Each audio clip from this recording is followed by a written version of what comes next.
Thursday night episode. We had a busy real week in our lives, so sorry for the couple-day delay, but we are the Collectibles.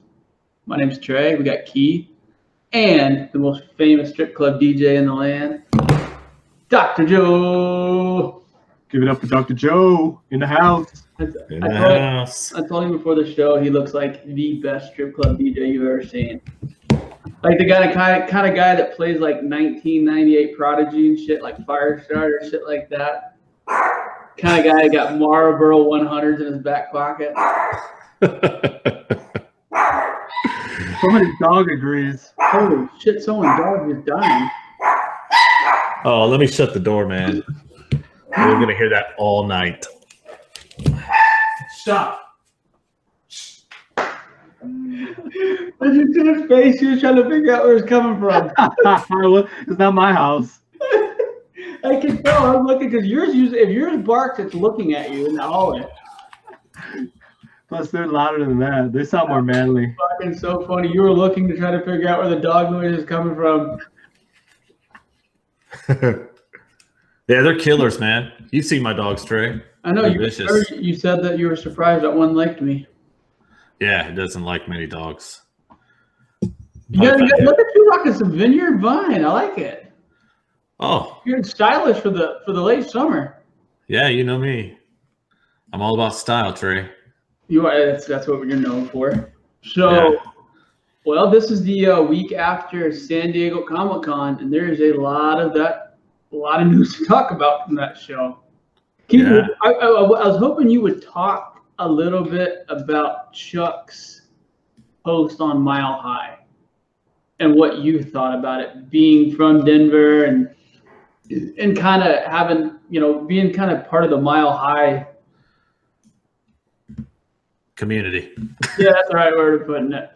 I don't know. I don't know what to think of it, but it's a little strange, but I guess. I don't know. I really don't know. Give me the clip notes.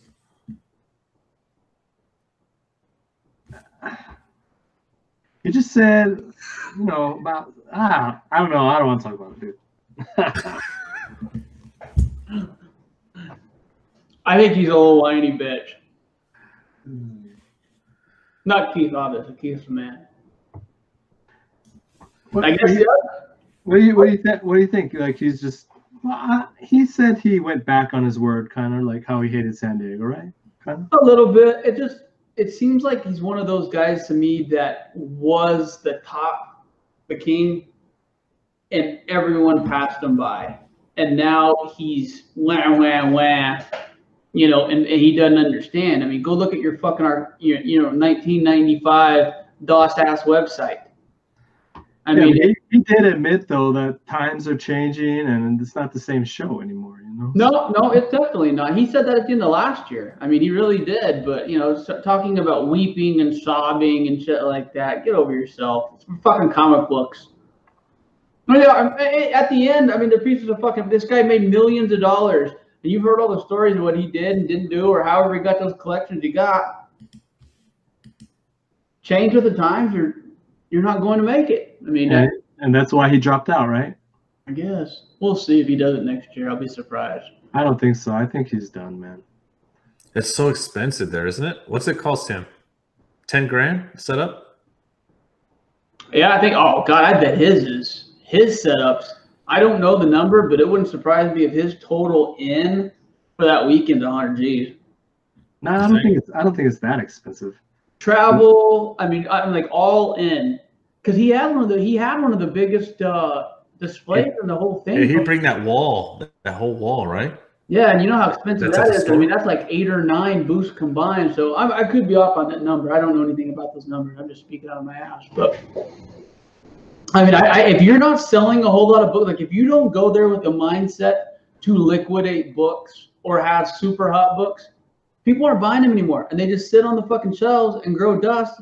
And that investment that you made to go to that con is completely worthless. I mean, if you don't go, you know how the market is now. We've all been a part of the comic book. If you don't have below pricing or the hottest of the hot books, they're just going to sit there.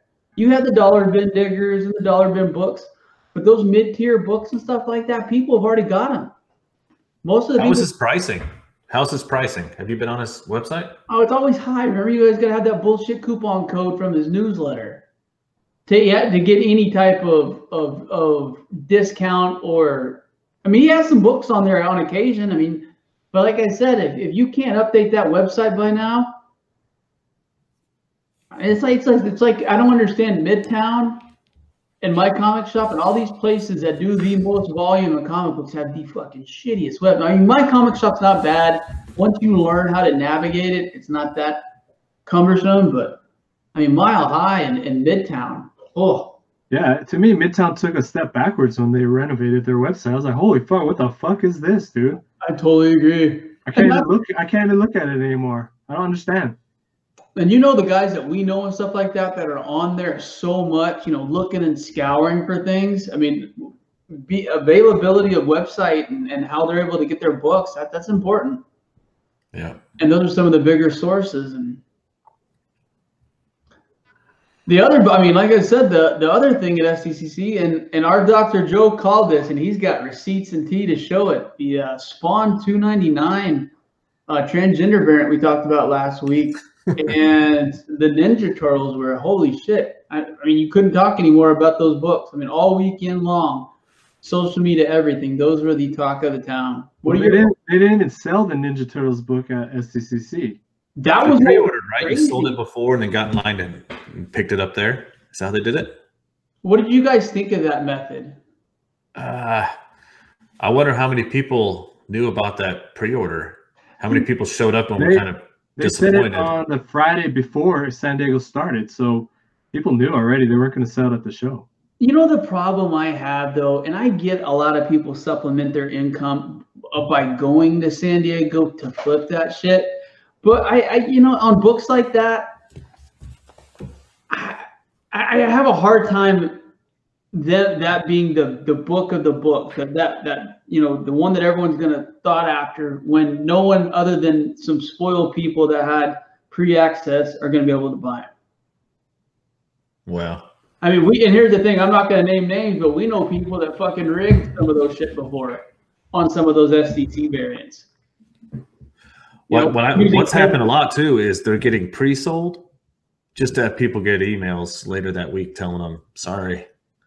I mean, would you do it? If you, I mean, luckily some people are good sellers on eBay, but there are a lot of people who will find out a book is selling for 10 times what they listed it for initially, and just. You guys know how I feel about fucking pre-selling. If you don't have it in your hands, or you're not selling a 9/8 book, like if you're doing a pre-sell for a guaranteed 9/8 book, okay, I'll play that game with you, but you better fucking deliver that 9/8. Yeah. Yeah. Like I said, because you can get that's a grade that you can guarantee. Like I said, when you're pre-selling books at near mint and you don't have them in your hands, not playing that game. Yeah, my buddy Drew, he ordered 5 copies of that in $2.99 just to get a call back and tell him they were not available. That sucks. That's messed up. He ordered through eBay or actual store? eBay. And then it was forever because it was a pre-sale.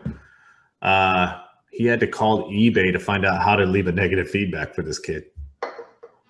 Interesting. You couldn't leave it. Yeah, it wouldn't allow him to do it originally. So I know it's kind of like a broken record, but it seemed about a year ago the dredge, the scummy people got into comics, and I look at some listings and the way people take photos of books with damage and shit now, and still list them as near mint.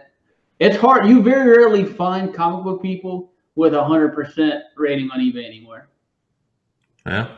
There's some good sellers, don't get me wrong. There's still a lot of great sellers, but you can tell the ones that are in it to make a quick buck and who aren't. Well, when I bought my $2.99, I bought it for $48.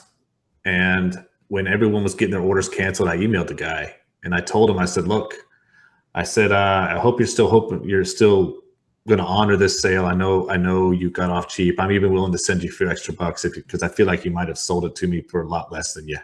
Obviously. The guy said, no, we always honor all of our sales. Don't worry about it. I got the tracking number yesterday, so we'll see if it gets here. But That's solid. I mean, that's one of those ones. Yeah, he had 100%. If you get it, let us know who the seller is, because that's the kind of person I want to put my favorites list and do business with. If I buy, I told him that too. I said I'll let people know. I mean, I appreciated it. Absolutely. It's pretty rare in this day and age, because most people on eBay, they don't give a shit. It's all about it's about $20. They'd smack their grandma to make $20, which absolutely. It's lame, but I know there's some good people out there. I feel like there's no loyalty online anymore. It's weird, man. Like I talked about this a lot. Everyone has a purpose in these communities. Like a lot of people, oh, it's friendship, it's buddy. It is, but it's based on that one of the person that relationship's getting something out of it. And a lot of times it's financial, or it's means to get financial. And that's where it blurs the lines on a lot of these online communities and using the term friend. Like here's the thing, like I both of these guys I've hung out with. I mean, Keith done something for me a couple years back that I'm still thanking him for. And Dr. Joe does stuff all the time, and we hang out. We're friends. Like I said, if comics and sports cards were no more and nothing else happens, I'm going to check up on both of these guys weekly, see how they're doing, see how their families doing, their jobs doing. We're friends. And you'll find out once you remove the money portion of it. And let's say if you're providing information that people make money off of, they're your friends for a long time until you stop providing that information and you start messing with their revenue stream. Then they don't got any use for you. You find that in a lot of walks of life. But in these collectible communities, I've seen that quite a bit. Yeah. When you're not able to provide something that provides something for them, they move on. And that's why we see all these groups and everything start up these different coalitions, because someone gets mad and then others follow over because they think that they're going to be higher ups in that group and therefore have access and better information to comics. Rinse, repeat. That's the last 4 years in my opinion. Yeah, you're not wrong. I mean, it's a little bit more complicated than that, obviously, but I mean, there's a majority to that. You're not wrong. No, money can ruin a lot of things, man, for sure. It does. Like, what do you? I think I fucked up, and I didn't buy enough of these Ninja Turtles 1 in 10 variants. I think in the long run, that's going to be the book to own. Now, it's an interesting cover. Having her on the cover is, we've seen that of importance. I mean, we're going to talk about the Marvel Comics Presents, second print. Number 6 second print 1 in 25 variant and the regular for what the price they're going. But there's been some good second print books, like the 108. I mean, not the 108, but the 100 Walking Dead. Some of the DCU variants from there's been some cool books. But I don't know. What do you guys think? What do you guys think about that the Jenica? She's getting her own series already, so I mean, she obviously is gonna have some staying power, but. You brought up an interesting point, and I feel the same way kind of about Spawn. There's a lot. I like the Ninja Turtles. I mean, if there's a decent looking new Ninja Turtle movie or something, I'm going to go watch it. But I don't collect Ninja Turtles. And I really wonder. Now, there is a huge niche community that does that, but they're older. You don't see a lot of new kids collecting IDW Ninja Turtles. I could be off on that. Keith knows way more about the Ninja Turtles and the I think you're right. Comic book wise, the numbers aren't that great, right? But if you look at the toys and all the TV shows, the cartoons and everything, the young kids love Ninja Turtles, man. Right. But I don't think they're necessarily buying the comic books. Maybe the adventure ones, but it's not great numbers for comic books. But at the same time, that plays into it, because these kids, if they make her a mainstay, that book's going to blow up. Yeah, I just don't know what the correlation between IDW and like the cartoon and movie licenses, because it has to be completely you're right, different world. Because from what now, if they did I think Nickelodeon owns the rights, and I think to the Turtles, and I think that IDW just rents it out. Is my guess. I mean, could you imagine if they did a Batman Begins, Dark Knight Returns style, dark ass Ninja Turtle movie? I mean, not a whole bunch of Foot Clan shit, but just these disgruntled teenagers can't come out. You know, they don't understand why they're this way, and did it dark and introduce some of the characters in IDW that have been popular for the last 10 years. I think it has a chance of being successful. But you have to do it in a way that's going to excite like teenagers in the popular culture, people that buy and collect stuff like that. I think marketing to the kids, they make a shit ton of money at Nickelodeon, like he said, from the licenses and the marketing and the toys, et cetera, et cetera. But to garner new fans that are going to want to buy comics and learn about things, I think it's going to take a really, really different movie take. Because, I mean, if you remember the beginning of the first Ninja Turtle movies was kind of dark. Remember, no one can see, there's a bunch of smoke, all those guys are on the floor. And it got a little bit hokier, but it had elements of darkness to it. Like when Splinter got captured, I mean, there was some darkness to it. And I think that's what made those movies work. That's why I think these last couple ones of Bay and everything did it just so forced that it turned people off of the Turtles, unfortunately. What do you think about this Batman TMNT crossover, though? They're going to bring that out soon, right? The movie's out. It is? Yes, it's awesome.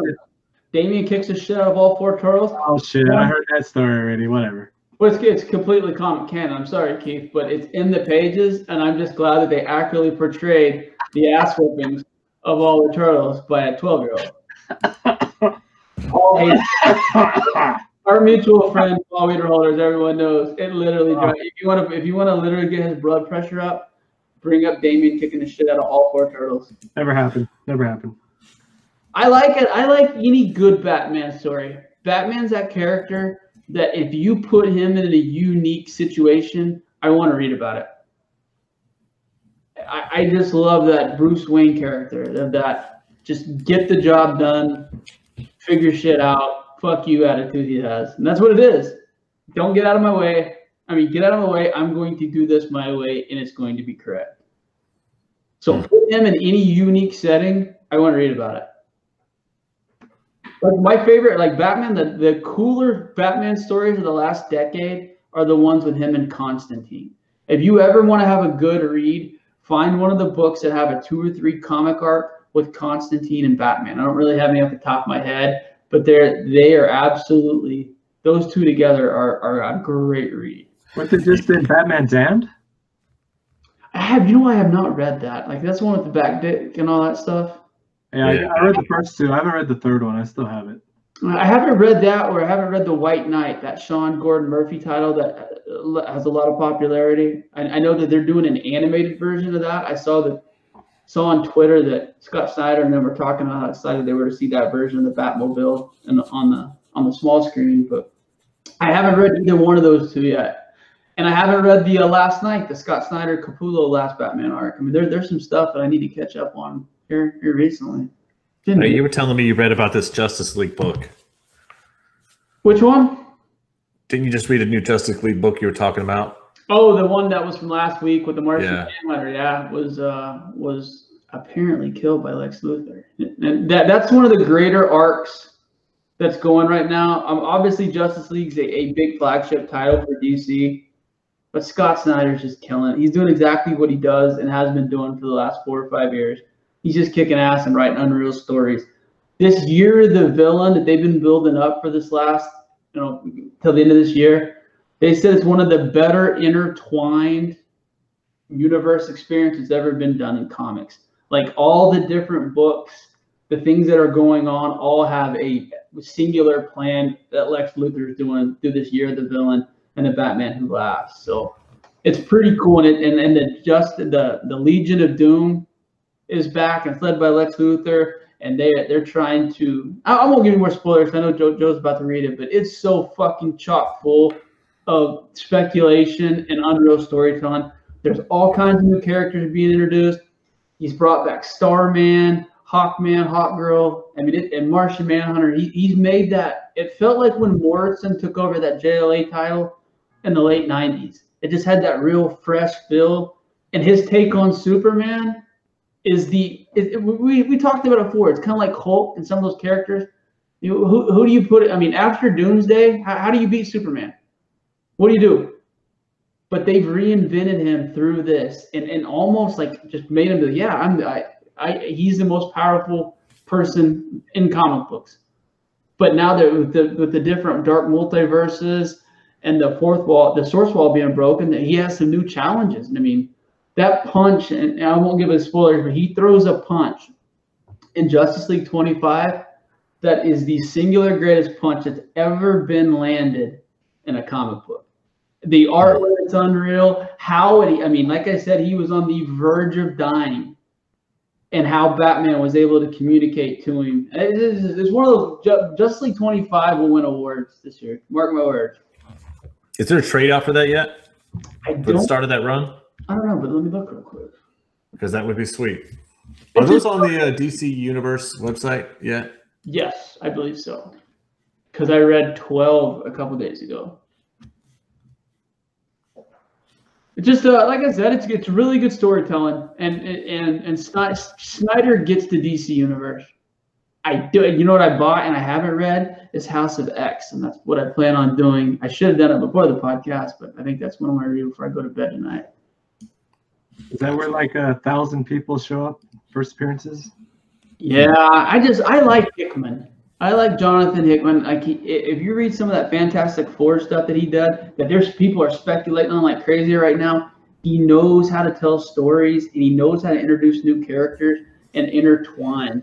He's very talented. I mean, he's on the modern day Mount Rushmore of comic book writers, I feel. I'm trying to think what else he wrote. I can't think of anything.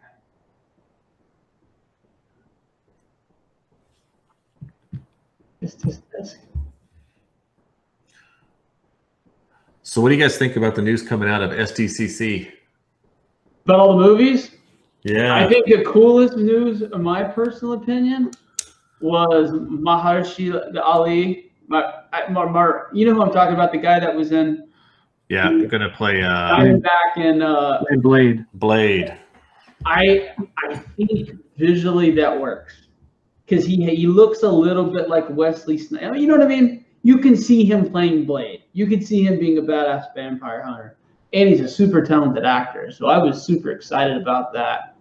I'm not gonna lie to you. I don't give a shit about the Eternals. I said the same thing about the Guardians of the Galaxy, and I completely was wrong on that. I could be wrong on the Eternals. But up until a couple years ago, no one even talked about the Eternals books. No one in speculation, no one read them. No one is like, oh my gosh, Gilgamesh can beat Hulk. No one talked about any of these characters. So I'm a little concerned that they're going to be the new fucking Inhumans for Marvel. But I don't know. Yeah, I'm pretty unsure about Eternals either because I'm excited about Angelina Jolie. I don't know. I don't know much about Eternals, so it'll be interesting. So we'll see. I guess. I don't know. Apparently, Thanos is an Eternal. Explain that to me, because I was reading that the most powerful Eternal was Thanos. So I don't understand the term Eternals. I don't know if that means ever. Because then I was told that the Eternals were basically the first people on Earth. Yeah, aren't they based off of gods, right? I don't know enough about them. That's why I'm not sure. Gods. And then someone was like, well, Ant-Man did good, and no one knew who Ant-Man was. I was like, what the fuck are you talking about? Ant-Man's been in the Avengers since the 60s. I mean, yeah, he may not be but people know who Ant-Man is, I thought. I think you're going to have a better chance of people going to an Ant-Man movie than an Eternal movie, is what I'm saying. But who knows? They make a decent trailer and make Angelina Jolie look 15 years younger. God knows what people will pay to watch. She looks like shit now. I'm telling you, she just looks like a bag of bones now. She looks like she didn't have a fucking ounce of fat on her. I mean, I'm not. That's her choice, but she didn't have that punch that she used to have. Didn't she have her breast removed? Didn't she do that? She did that. Double mastectomy. But she didn't even have breast cancer. She did it as a. I know. Precaution. I think her mom had it. Yeah, I was gonna say it was in her family's history. Yeah. So the chance that's eccentric, man. She's paranoid. No, it runs. It's best part of it though. It runs in your family, dude. Huh? It runs in your family. You got a better chance of getting it. I think she's a bitch for taking Brad Pitt's kids away from him. I gotta learn as an adult to separate shit like that, but I have a hard time doing it. You know what I mean? I don't want to support somebody that feels, in my opinion, might not be, the best person. And hearing some of the stories about her, she's a piece of bitch. I mean, you can't slice that. But she does good things. She does. She's a humanitarian, but she does it for fucking popular. She does it for popular opinion and public. Really? Because I never really hear about it anymore. Really, she's not in the limelight now, is she? I read it. Don't get me wrong. I was on a plane a couple weeks back, and there was like someone left an Us magazine in there. The back, and I had a whole deal talking about how she has like a whole PR team and all this other shit, how they spin everything to make it look like she's a good guy. And I was like, if you have to pay people to make you look good, you're probably a shitbag. I don't know. I could be wrong. Let's talk about the most surprising news was Jane Foster being the next Thor, right? Natalie Portman. What do you think of that one, Trey? I think that it's not going to be as well received because she shunned the Marvel universe after that first one. She's like, I don't know the comic book movies. I don't really want to do it anymore. I mean, there's interviews of her out there basically shunning comic book movies after her part in the Thor deal.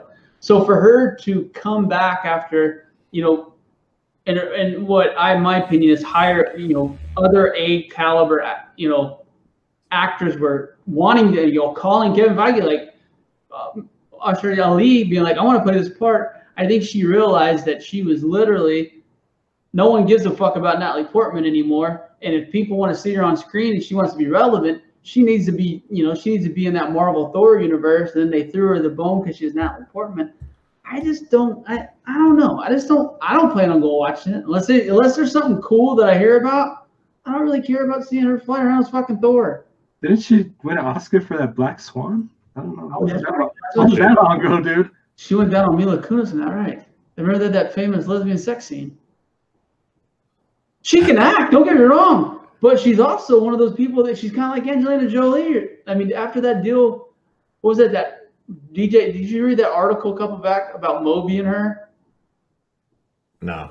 Like Moby and her dated. There's like photos of her, and he wrote like a tell-all book about dating, and she made this public deal. It was like, you did not date me. You're a child predator. All this other shit. And there's like photos of her at his concerts and like love notes that he's been able to provide. And it's like, you would really fucking come out and say that about somebody that you dated on public?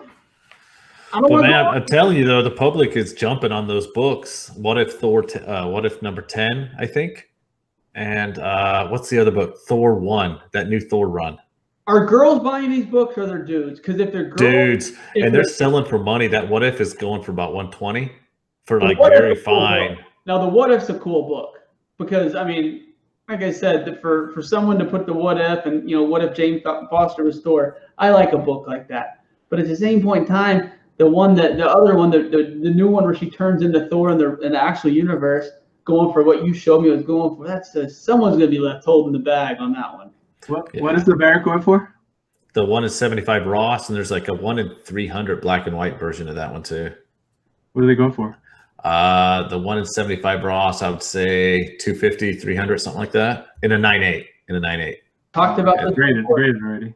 Everyone gets excited about new characters with the same name, but they very rarely pass the original. Oh, of course. No, they're not going to pass the original. But another interesting book is Thor 25. I think she makes a cameo at the end. Wow. There's actually a Manara variant. That's the only reason I know because I collect Manara. Well, in that Thor 1, that first issue, she just on one page too, I think. I think it's Thor 2, issue 2, where she makes her first full appearance. But nobody wants Thor 2, right? Well, there's some cool variants. There's wasn't there a Thor 2 that had like a null? Speaking of, Thor God of Thunder. Has anybody read any of the new stuff? Has Noel made any new appearances in the last couple weeks? I think wasn't he in Silver Surfer Black? Am I off on that? Okay. I saw a panel where that's how he gave Silver Surfer the dark powers, right? Something like that. I didn't read it. Okay, I need to read it too. I think would it be Guardian 7?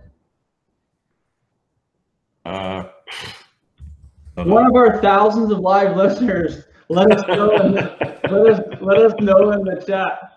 I didn't post the link, dude, so we probably got no live listeners. I know, I'm just fucking.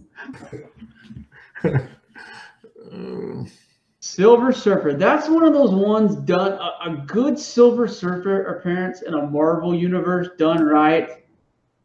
He's one of the characters that will fucking blow up. Everyone thought Black Panther blew up. Silver Surfer, because a lot of people don't realize in the 70s and the 80s, Silver Surfer was way Wolverine is now to this generation. That's all everyone loved is the Silver Surfer. I mean, like I said, what was it in Red October? They're arguing about the Mobius run and this and that. I mean, the Silver Surfer was a big character up until recently. Honestly, look how important he was in the Infinity Gauntlet. For Starlin to make that cosmic universe the way he did, it was done through the Silver Surfer books before it was done in the Infinity Gauntlet. So he's just a super integral part of that universe. And I think the proper introduction to him and just make him a total badass, I think some of those books will fucking blow up. I also think that people have already done it, and it's weird. I kind of have mixed feelings about it, but the first appearance of Mephisto, that's about to blow up. Marvel has that's going to be the new Thanos, and Marvel in the comics right now are fucking literally apparently gearing up for something in him in December that's going to change the Marvel universe. You think? I had a guy that tells me some pretty high-end stuff, and he's never been wrong told me that. So Mephisto. You guys heard What's the first appearance of that guy? I think it's fantastic. I guess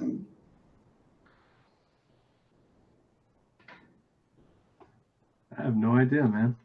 I really don't. It's crazy when the first thing is like an Urban Dictionary. It's like, no, I just want to know his first appearance in the Marvel.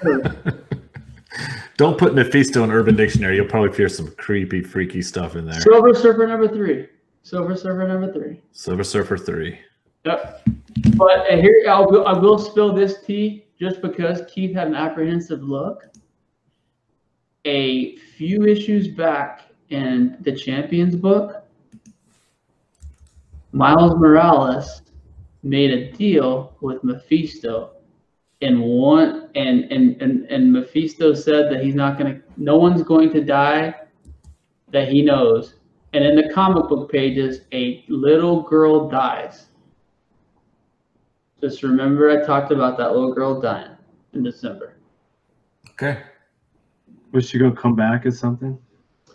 I don't know it. I don't know the end game of it, but do you remember on remember the wish that when Peter wished Aunt May back and it changed his whole life and erased the marriage between him and Mary Jane? And basically, like Spider-Man, like 600 through 700, like all the bad shit that happened in Peter, he couldn't remember anything. That was because of the One Fine Day deal with Mephisto. That's exactly what Miles Morales did, but this is gonna almost have a Flashpoint type effect, I was told. So, but that's completely separate. That's not a cheap book. That's not a cheap book already. No, but the crazy part is that's going.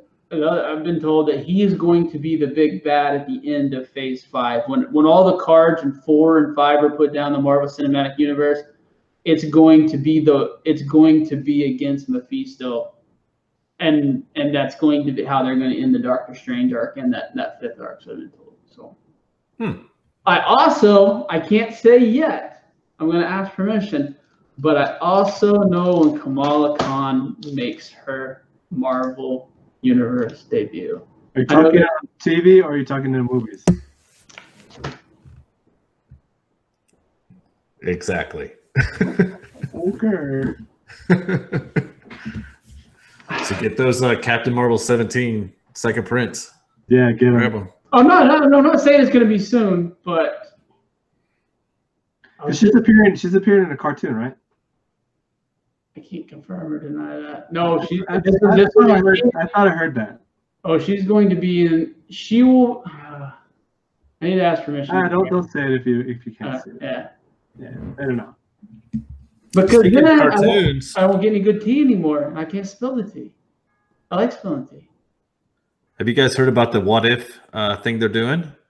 My son is extremely excited about the animated What If series because he thinks that Because these things, I mean, they're obviously Disney and Marvel are spending a shit ton of money on the streaming service. I mean, they're not doing it. Like I said, WB is not producing these, so it's going to be high end animation, and you know they're going to tie shit in. They're going to throw little Easter eggs and make it just cool enough where we all watch them. That's what Marvel's awesome at.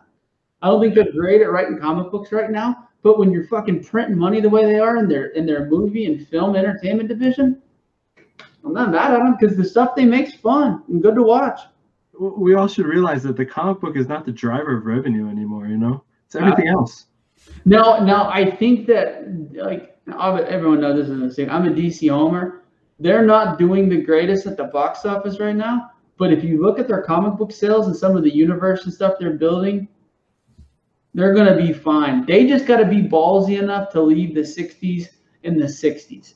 The reason that Nolan's trilogy and some of that stuff worked is because it was a modern take. You know, the Joker and that scene, it was just it was a darker take. I think you almost got to do what Marvel did with Spider-Man. We know the origin. You don't got to tell us how his parents died. Everyone knows it. Let's get into a story. You know, let's get into something that happened to him. Let's introduce a good Robin in a film. You know, let's find the right Dick Grayson. They have all the opportunities in the world. They have the characters to, I mean, on paper, if you would have told me 10 years ago who had a better chance of having a cinematic universe, it would have been fucking DC hands down after the Batman trilogy. They got their ass handed to them over the last 10 years and still getting their ass handed to them. And they have the better chess pieces. Did you guys hear that Endgame surpassed Avatar? Highest grossing movie of all time? Did it really? Yeah. Yeah. That's why Portman's back. That's where all the money is. Oh, I mean, think about it. She's probably getting what? She's probably getting what? 15 mil plus residuals, and those Marvel deals are what? Usually sign a 6-film contract, correct? Yeah. So I mean, if someone offered me, obviously she's not the hottest thing. She did win that award a couple years back. You're not wrong, but she hasn't been anything notable that I can think of since that. She might have been in some stuff. I don't know. I'm not too up on films like that anymore. But hell yeah, if someone's going to offer you $75 million plus residuals for 7 years of your life. Jump on that in a minute. How much did Iron Man make? There was a thing that broke down how much he made that someone sent me, but I never read it. And it was, I think the first couple films he was making like 16 million, and then it jumped into the 30. And then the last, I think in-game, everything else, he made like 104 million. Yeah, that dude is backing the fucking truck up, dude. I mean, look, I might have just stepped in it. But going back to DC, you make an interesting point. DC spec is down right now, so I feel like it's a good time to buy. Go against the trend. No, you said it best, and like I said, you said it kind of jokingly, but I thought about what you said, and you're right. I mean, there's not spec is entertainment driven right now. That's what's most. I guess that's not necessarily true, but I would say it's 70%. 80%. Yeah, we're on the same page. So that's what's driving people. That's why these eternal books, and any book that isn't from the last 60 days, that's why they're hot. Is it has something to do with a film, a TV series, option, et cetera, et cetera.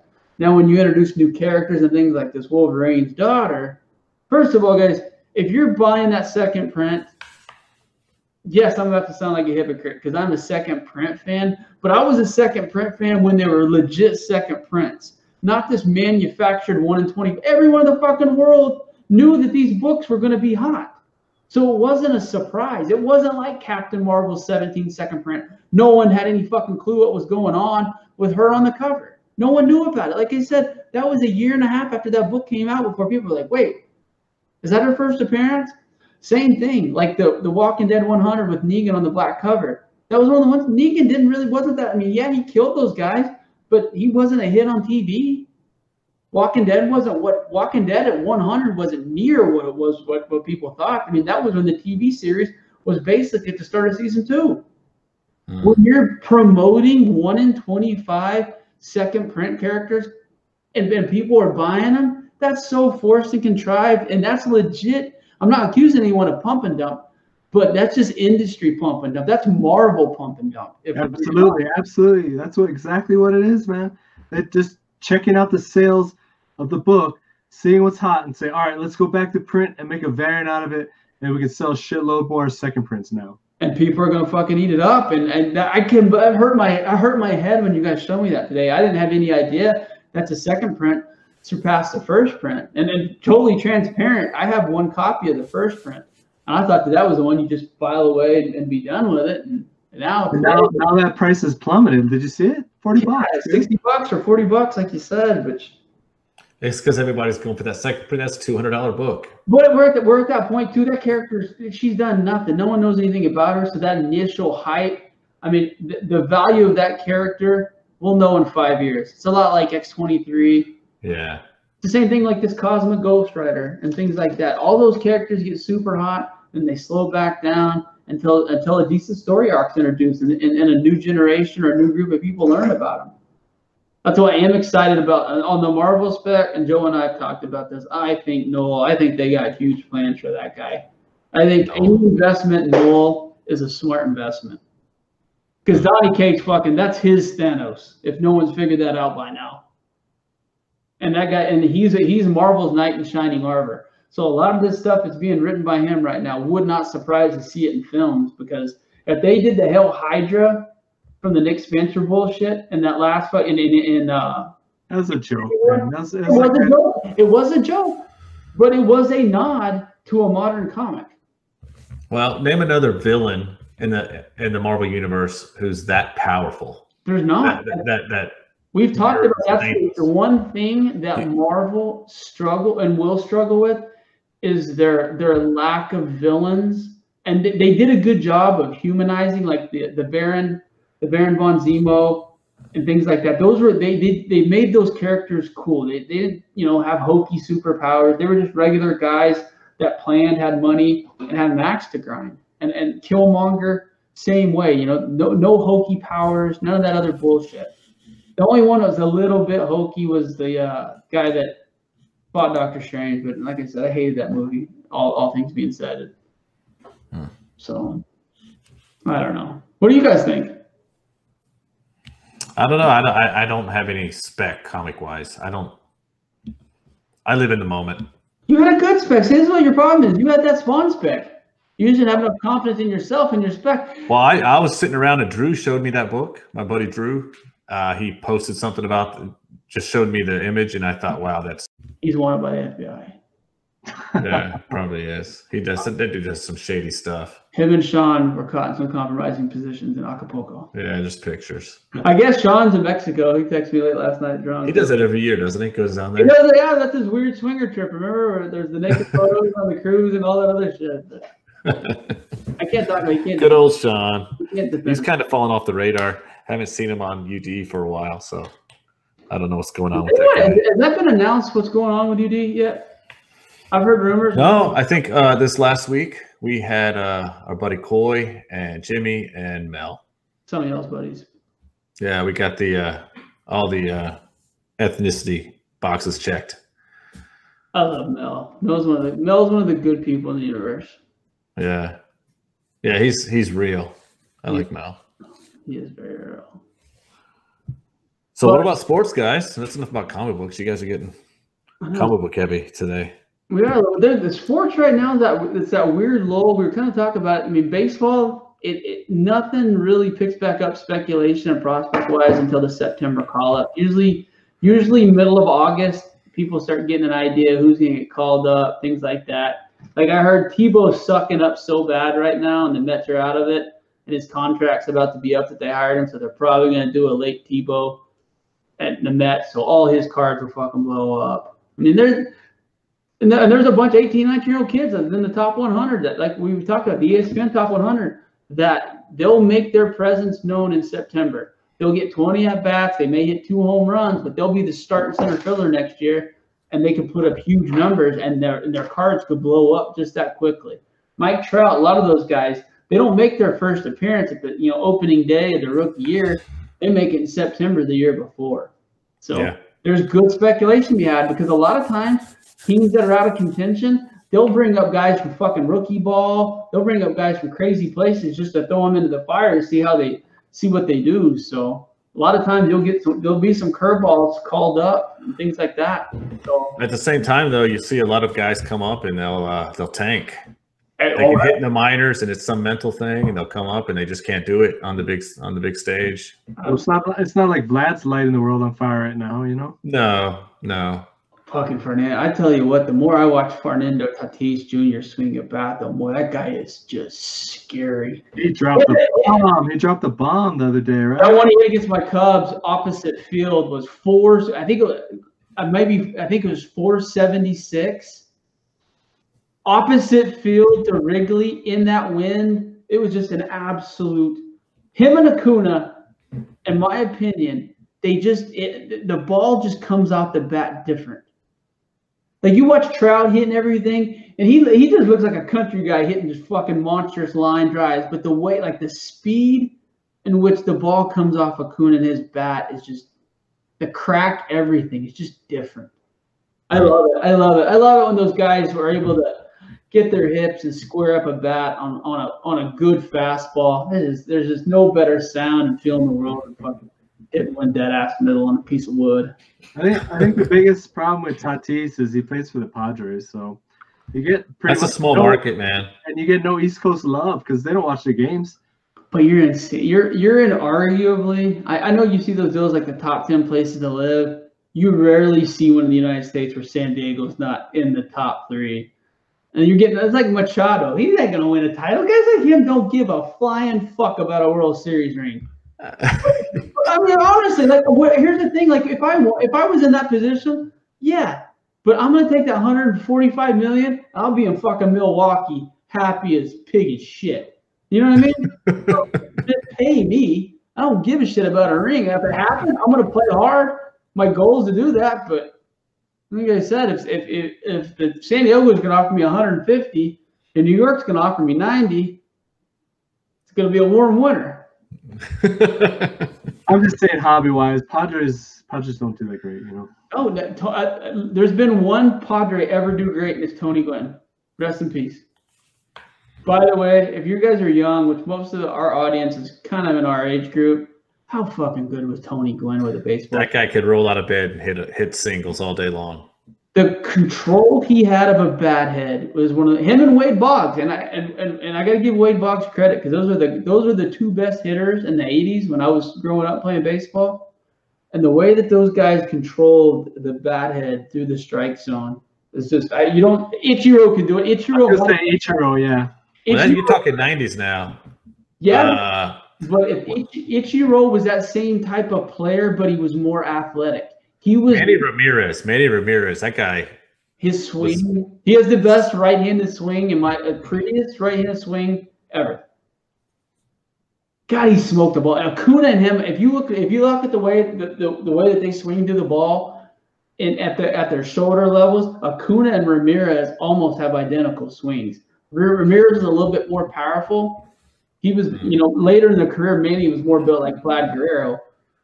But early on in his career, when Manny came out of George Washington High School, because he was only in minor leagues for 2 years. He was drafted, came over, he played his senior year in high school at George Washington in New York City, and got drafted directly out of high school. And like I said, he had like one of the fastest rises in Red Sox history, and he was playing on that. I want to say 97 team was his first year. I could be way off on that, but he didn't get there playing defense.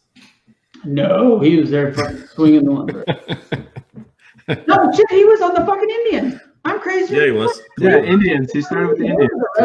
He was on the Carlos Baerga, Kenny Lofton. Yeah. They didn't they get to the World Series? Yeah, World Series. Lost to the Braves. Yeah. That was the one that the Braves won. Wait, the Braves won one. Yep, they won. It wasn't Cleveland. I was in Ohio, and I was rooting for them, and they didn't do it. You were rooting against me a couple years back when I was in your fucking home state, in your home stadium at the Cleveland Browns, rooting against you for my Cubs. How do you feel about that right now? I'm used to. I'm a Reds fan, and I've just God, since 1990 we haven't done anything. You were so excited a couple weeks back, and I was going to talk shit, and you're dude. Like, then look what the Cardinals have done. The Cardinals have almost jumped us. Don't have to worry about the Cardinals. They don't have a pitching staff. Their bullpen sucks. Yeah, but Cardinals are like OU. Whatever. I hate them so much. They always are there. They always find a way to sneak in the back door and just piss me off more. Yeah, well. That's but sports card wise, like I said, we're all waiting toward Prizm and the first official releases with Zion autographs. Let's cut the shit. That's what we're all fucking waiting on. For Panini to announce those Prizm cards of the Zion are going to be crazy. See, Dr. Joe and I talked about, we will be transparent about getting a case of Bowman Chrome baseball and opening it up. I'm almost wanting to know. We just fucking wait and double down on Prizm because I think we can talk Keith into doubling down with us on that. That's what I'm doing because the release between Bowman Chrome and Prizm are pretty close together. So once you guys hear this, once this gets uploaded, leave some comments. What your thoughts? What would you do if you were in our shoes? What do you think is going to be the higher long end collectible? The first, because like I said, we know these Prizm, they're not national treasures. But we also were surprised at how well Prizm held their value last year because they really did. I mean, you go back and look right now, those Prizm cards, they haven't gone down a lot, even with the higher end Panini stuff, and especially with the Zion. I mean, it'll be a uniform. They'll probably do what they did this year. There'll be a few on cards. There'll be a lot of stickers. But we were talking about, we think the first sticker is going to be, what do we say, 1,200? Oh, who knows? I don't know. Maybe I don't know for a sticker. Dude, are you seeing these bullshit Zion Thanos homemade cards? What they're fucking selling for right now? No, I didn't see that. Oh God! What's going on with that? There's guys making homemade Zion cards, and they're selling like fucking crazy on eBay. So I think they did that stuff for LeBron when he came up. I remember that stuff. Oh, hold on there. What is this iconic ink triple cut? Oh, it's a facsimile. Like I said, there's I've seen those. Okay, holy shit! This is another one. But yeah, there's like these Thanos cards that like homemade, and people are buying them like crazy. There's Zion Wilderson gold draft rookie artist 1 of 1. People are fucking gullible and buying the shit out of them. So I think we. Yeah, they're like refractors, aren't they? Oh wow! Holy shit, Keith! You didn't see that? Oh wow! I'll look it up. No, there was a Panini, the instant draft night Zion Williamson. Oh yeah. Did you see what those sold for? No. What, autographed? It doesn't even say autographed. It just says Panini instant draft night Zion Williamson 1 of 10 green rookie card, and it shows a photo. But I mean, it probably could, but. But the other thing that was interesting is apparently there was, these are ACL custom. Like I said, look at this, a custom Zion Williamson rated rookie. You and I can make, Tim Walker can make, sold for $1,300 July 14th. That guy's a moron. Whoever bought that. Look how many sold though. I know, there's a crap load of them. But that's why I thought, like we talked about it. I was like, we said that the sticker might be a $500 card. I bumped it to $1,200. Seeing some of these fucking retard cards selling for what they're the first legitimate card with him on it and an NBA license. I think it'll be $1,200. You pull that card, you sell, you keep it. Oh, you sell it. I don't think he's. Keith and I kind of argued about this back and forth a little bit. I don't think he's going to be the superstar. His size bothers me. Now, is he stronger than everybody else? Of course. But I don't know how he's going. And yes, he is vertical. But in the NBA, it's all about length and angles and his jump shot. Yeah, that's questionable. The fact that he got fat. Jump shot needs work. And the fact that he let himself get fat, because that's what they're talking about, is he came into that rookie training, that summer league heavy. Now he's going to have trainers. You know, he's going to. From now to the start of training camp, all he's going to be doing is working out. That is correct. But we saw that with a little window of opportunity that he can put on weight. I mean, remember Tractor Trailer? That guy was a monster. But you remember the guy from Arkansas Miller, Percy Miller. There's been a bunch of guys that their weight has stalled their career. Do you know who he reminds me of? Larry Johnson. Remember UNLV? That's a great comparison. It really, God, those UNLV teams were Stacey Augmon, Greg Anthony. Yeah, that was a badass team. Coach over there chewing on a towel. Hart cheating his ass off. I don't know. His comp in the NBA is Charles Barkley. So we'll see. Oh, Barkley was a badass. Larry Johnson, though, he got a little heavy, hurt his knees, and he was never the same. Well, he got a back injury. That's what really derailed him. Grandmama. Yeah. Yeah. But now that's the thing is again, I honestly think that there's so many, like here in Oklahoma City with this Shea Gilgeous-Alexander trade we got. I watched some tape on him. I have to say, guess who bought a national treasure, Shea Gilgeous-Alexander? He's going to get the opportunities in Oklahoma City. So much talent in these drafts now. And like I said, we've talked about it. There's Steph Curry's out there. There's guys that are going to be injured that you think aren't going to make it, that once they get healthy, they're going to blow up. We talked about Michael Porter Jr. And with this crap, with all these young kids and these Euros and everything else, you just don't know when one of these guys one of these $100 rookie cards could turn into a $10,000 card. Now, granted, that doesn't happen that often. But in basketball, those high end, if you're lucky enough to get an on-card auto on one of the higher end, like back not right now everything's panini, but even the upper decks for the LeBrons and the Durants and things like that, a good one that's numbered, you got a chance of making significant money. I mean, $5,000-$6,000 is not unheard of if it's in a decent grade. I mean, even Raws go for. Look at the Raw National Treasures. I mean, I saw one. I want to say it was who's our guy in Memphis?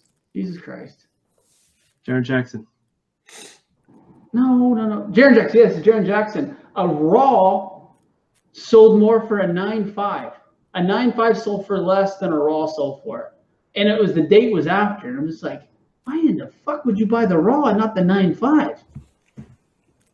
But like I said, people spend. Like I said, people are buying fake Zion Williams card for $1,000. Could you imagine? Now think about this: if someone sold a fake comic book for $1,000, the fucking internet would be on fire. It's not a fake comic book. I would more equate it to like a sketch cover. No, because these aren't licensed products. They're just someone just goes to the Hobby Lobby and buys some card stuff. Sketch cover is a good analogy because, like I said, Marvel and DC usually don't chase people for doing sketch covers and things like that. But at the same point in time, why would you spend $1,000 on something that you could be like, the guy's literally has nothing into, that's not licensed and could be honest to God, be pulled for trademark infringement and some other shit. You'd be part of a fucking class action lawsuit. Yeah. Well. Yeah, it shouldn't be worth that much money. No, I agree with you. One last thing too on the shoe front, the Travis Scott lows came out last week and they're already up to $700. I fucking struck out. I tried to get on the lottery on the sneakers app and got my ass kicked. And of course they're going for shitloads of money. I don't think they're going to be as good as the high tops and the Cactus Jacks ones, but shoe game, something that I wish if I was stupid fucking wealthy, the shoe game would be a fun flip market because all you gotta do is have the right person looking for the right, same as in high-end comic books, anything else. I mean, there's someone out there, but the cool thing about the shoe market is a lot more global. Like the Asian market controls a lot of the shoe stuff done here, where some of the exorbitant prices are paid. And it's the same thing. It's like learning about sports cards again. You just got to kind of throw yourself in the deep end and read as much as you can. Go on Reddit, all the forums, read what people are talking about, and kind of start looking at things. But I mean, that's the thing about shoes. When you get into them, regardless, it's usually $100 bills. You guys know shoes aren't cheap. So I have a question for you. If you are in the shoe game, what size shoe do you buy? That's what's funny. If you go to StockX, which like you go to StockX, the same thing. It's like eBay. It'll show you what sizes are sold. The really small sizes, and this is someone's gonna be like, that is racist. Asians don't have as large as feet as fucking Sueros over here do. Literally Asian men and that teenage, they run from 8 to 10. So those go for crazy money, and then usually 12s and 10.5s in the States are what's super popular. He's not wrong there. I'm a 9.5. So, but no, I mean, it's one of those things like, you know, what size is the one that's going to offer you the most profitability? Like, which is the market of people that pay the highest? Because there's a lot of 11s. There's lots of people like, I think 11 is the most common shoe size in the United States for a men. I could be off on that. I remember reading something about it. It was either a 10 or 11. I thought it was 9.5, man. No, It could be, but. It's interesting. The Stranger Things shoes are still doing really well. The Nike collection's doing really, really well. I mean, all the different Jordan Air Force Ones, they do a really good job on catering because they basically do the same thing. They do store variants. It's not the same type of program, but I mean, you can have a one-off. There'll be a store that, you know, has 25 different shoes that have their logo or something different on it, and like I said, if you're not at that store when they're out. it's something you said, man. I guess you want. Well, we can end it. Yeah. Yeah. No. Yeah. We're good. Actually, one more thing I wanted to talk about. Let's go back to sports card. It was Element Ginter was released last week, and I saw some of the cards are doing really good, especially those Rip It cards. Trey, you want to talk about that? Yeah, right. Funny is I actually got a Rip It card. I have a Mike Trout card that I got like 7 years ago. And what's crazy was I got it at fucking Walmart. We always laughed that I had the worst luck when it comes to buying shit. And it's funny it's the same kind of thing. I was like, I think I have all these shit cards. But it was like a Pete Alonso that I found in my comments. I had a Pete Alonso autographed Bowman card that I got in a Walmart blaster box. I thought it was worthless. Wrong about that. Same about this Mike Trout. We're just casually talking, and Keith was telling me that the new Rip-Its are almost 1 per case, or maybe it is 1 per case, and now they're super popular right now. I was like, wait, I had a Rip-It, and it was a Mike Trout. Like at the time, it was like $100 card. I need to find that. When I find it, I'll post that tonight on RME when I find it. So yeah, it's interesting. I saw an Acuna go for like 170 or something. But it's always the dilemma, right? Are you going to open it up and see what's inside, or are you just going to keep the card as it is? You know, it's. If you got one, what would you do? Oh, I don't. Depends on the player, right? That would definitely have to depend on the player. If it was a good player, I probably would keep it. Not really. Yeah. What's cool? Those Ginter, those stained. Have you seen those stained glass cards? I have not seen one in person yet. Those fucking stained glass cards look amazing. I saw a Ted Williams one that they did. That just one of those ones. So you're guaranteed one stained glass one and then another mini card in there. Oh, is that what a case too? No, inside the Rip It. That's what you're guaranteed. Okay, that's what's in there. Okay. In the Rip It, you're guaranteed one stained glass, and then there's a bunch of different ones. You can get like an autograph mini. It's all mini cards, right? So you can get it autographed.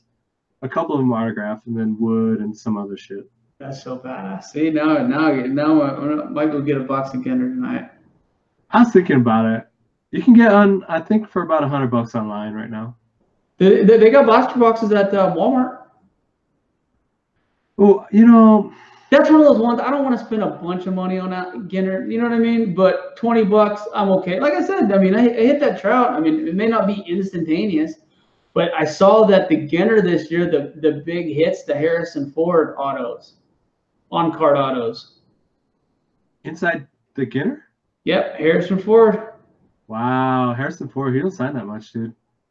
Wait, who's Nathan Burns? Apparently a Nathan Burns Ginter autograph sold for $1,200. Damn, I don't know Nathan Burns. I don't know. Yeah, honestly, I'd rather buy hobby, man. I think you get. I know you're right. Odds-wise, you're 100%. But at the same point in time, do I want to go $100? Am I that happy and proud of Alan Ginter? Do I feel that confident that $100 is going to yield something pretty decent for me? Probably not. I also on a shitty run of luck, so. That's why you take change, buddy. That's why you take the chance of hobby, I think. I don't know. Okay, who is Nathan Burns and why are people buying this card? There's a shit ton of sales of this card over like $800. On Australian? No, that can't be it. I gotta look that up now. I'm looking it up right now too. Sorry guys. Who in the fuck is Nathan Burns and why are people buying his cards?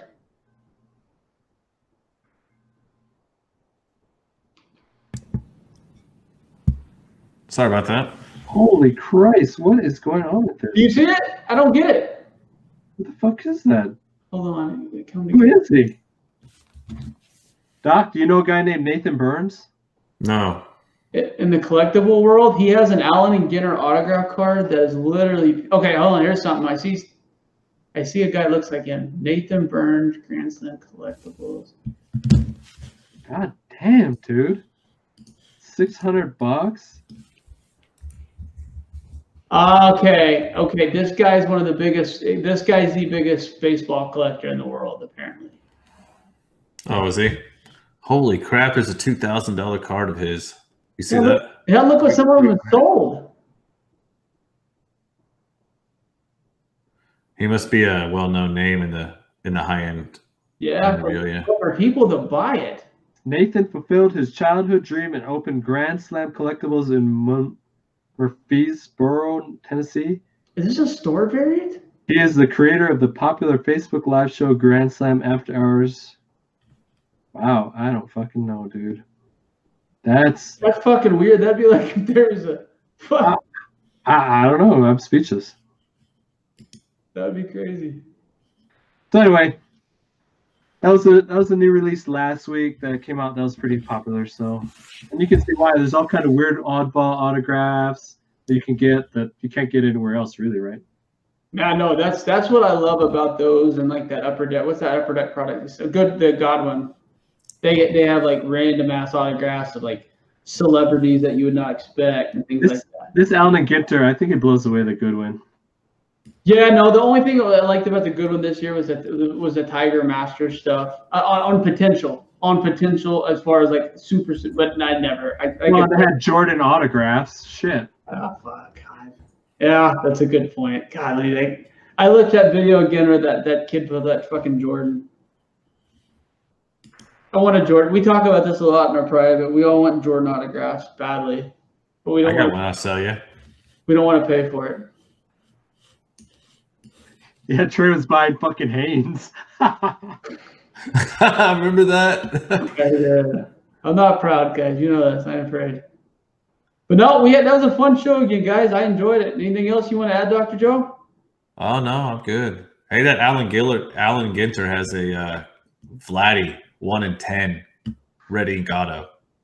I like those red ink autos. $2,000. It can be yours, man. Oh, there's a bunch of shit that can be mine for $2,000. And I think you can buy women from Russia still for $2,000. Wow, there's 10 of them, and 3 of them are on eBay. You can buy all 3. Get them all. Get them all, Trey. That'd be great. Corner them, then burn 9. I honestly, like I said, we need to think about what we're gonna do. We're gonna do this Chrome or Prism. Both. Yeah, fuck. If I get my bonus check comes through, and if we sell that Action Comics 59, if the old CBSI page views are up this last month, we got a chance. We might do both. just whatever. I'll do whatever. No, that's not Keith. That's a 100% truthful statement. That's my fuck around money. Good for you, man. I'm glad I'm supporting your fuck around money. That's my walk around money. Hey man, CBSI. It's a good group of folks over there. Yeah, no, they 100%. Shit, I write for them, so it better be. I told you most of the articles are good. I told you, I told Keith this for years. I think he had the best weekly article because it was consistent. And this is the thing about it. A lot of people don't want to fucking read articles. They want to look at a list, see the cover of the magazine, a little write-up about why it's hot, and then how hot is it. And I think Keith's article has done that so good over all the years. And people don't realize those 4 or 5 paragraphs and photos, that takes a couple hours of his life every single week to come up. Oh, Jesus, it takes forever, dude. Right. So I've always thought that was, I mean, we've talked about it all the time. I mean, he had that joke, these books will not appear on the top 10. I used to use his reference for the top 10 to see what was hot. So I think your article is super important. Variant. What was it? What's the name of his article? Variant. Heat check. Variant heat check. Variant heat check. How long you been doing that now? A couple years, right? 3. Whatever the website started. Before the website started, dude. You still got the red chili pepper? Oh yeah. Yeah, cool. But yeah, no, that's. I honestly, I think that's one of the most. I think if you ask people who read the website, I think you'd be amazed how many people would tell you which way your article has moved a needle on a book, letting people know whether they should get or not. Yours is almost like your article cuts through the bullshit layer, and you let them know, like, okay, this book has a chance of being something, or this book's a piece of shit. Don't buy it. You're not that cut and dry and blunt as I am, but in your own way, that's how you finesse the article and let people know, like I said, is this legit or is this a bullshit book? I try. There's a lot of bullshit out there right now, so we got to kind of be careful, I think. Absolutely. Yeah. Hey, a little preview of what's coming up tomorrow. What's going on tomorrow? With this next article. No, that's the top 10 is tomorrow. I don't do that. Oh, top 10. When did yours come out? It's supposed to come out on Tuesday. But I had a bunch of shit. I was at a concert and shit. I had too much shit going on. I am actually going to be interested to see what the top 10 is the week after San Diego tomorrow. Yeah. San Diego books. That Spawn book, probably. Fuck. I'll be interested also. That's been on there already. I tell you what, if you number one though, don't you think? You'd think. I really like cover prices top 10 as well, because it's data generated based on books, moving on eBay. And if you look, there's a lot of the same books are on there on a weekend basis, but on occasion I really like that cover price top 10 to look and see how many copies, because they do a good job on that blurb of letting you know that there were 76 copies sold this week or whatever their time period is for the data. So I do like seeing that on occasion. Usually, well, but really limited stuff wouldn't be on that list, right? Because he wouldn't have as many sales. Yeah, but he shows what trended up though, is percentage wise too, right? Yep. And I like what Ben's doing now too. I like having a couple of the underrated books, the Golden Age, the horror stuff. I think that's good. I mean, as everyone has seen, there's a gigantic market for that right now. Look at the John Z's got fucking Joe excited about Guantanamo Bay Spider-Man covers and shit. What? Whatever that book you showed me, I didn't even know the That was language. the Italian 300, dude. Shit was Guantanamo Bay, and you're fucking all excited about it. Like, I got a Cuban version of Amazing Spider-Man. Dude, it's Italian. That's great. Hey, that's a tough book. It's all black. That cold cover is black, dude. I'm giving him shit, obviously, but like, if you would have told me 5 years ago that foreign Spider-Man and these foreign books, that the covers are made of toilet paper, would be popular and selling for these prices, I wouldn't have believed it. Dude, there's some crazy numbers they're selling for. And the thing is to find them in grade. I don't know what it is. I've ordered probably 4 or 5 books from Europe in the last 6 months, and they all arrived garbage, trashed. You're bougie. Yeah, that's me, man. You want that European smell up on them books here. Dude, some of them, they put them in an envelope and just throw them in the mail. Get up here. Wait, what's this? This is We gotta fucking teach those people how to shit, man. it's on that. Yeah. We'll see how it gets here. The cover you showed me though, it didn't look like it was literally perfect. So, and if you know anything about those European covers, those covers are if that book shows up in the condition that picture you showed me in, you got a gem.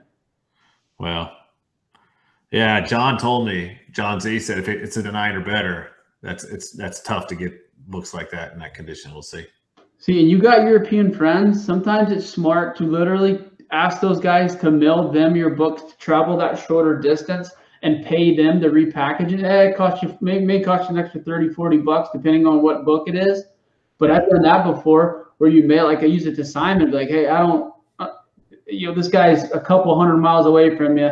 The odds of it getting to you not fucked up are way better than getting all the way to America not fucked up. Yeah. It's another option. Yeah, I don't have any friends though. That's my problem. No bullshit, dude. One of our thousands of listeners would love to help you. We got. We saw last week. We had all those hundreds of people from Sweden. We had all the Polish people.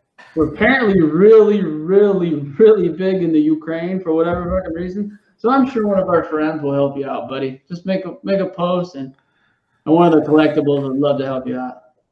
Perfect. I'll get on that. Yeah. Everybody got anything?